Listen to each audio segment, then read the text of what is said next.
తెలంగాణను రక్షించుకోవాలంటే బీజేపీకి ఓటు వేయాలని ప్రజలకు కేంద్ర మంత్రి జి కిషన్ రెడ్డి సూచించారు. హైదరాబాద్ లో కిషన్ రెడ్డి మాట్లాడుతూ 12 ఏళ్లుగా తెలంగాణలో బానిస ప్రభుత్వాలు నడుపుతున్నారని విమర్శించారు. మజ్లిస్ కనుసన్నల్లో బీఆర్ఎస్ 10 ఏళ్లు బానిస పాలన చేస్తే కాంగ్రెస్ పార్టీ సైతం మజ్లిస్ ఓట్ల కోసం బానిస పాలన చేస్తోందంటూ మండిపడ్డారు.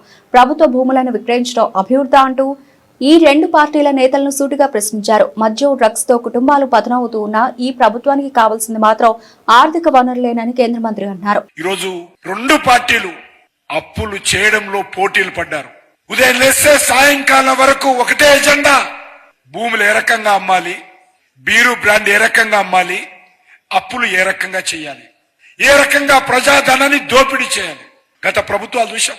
బీఆర్ఎస్ ప్రభుత్వం ఏ రకంగా వేలాది కోట్ల రూపాయలు దుర్వినియోగం చేసిందో, ప్రజాధనాన్ని దోపిడీ చేసిందో మనం చూశాం.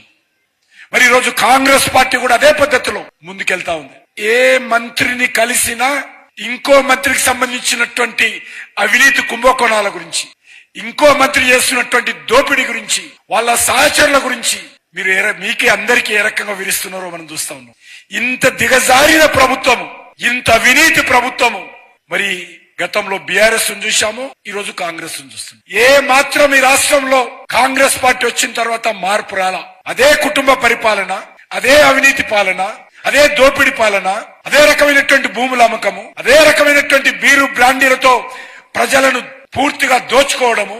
ఈ రెండు పార్టీలు పోటీలు పడి అప్పులు చేయడమే మనం చూస్తా ఉన్నాం.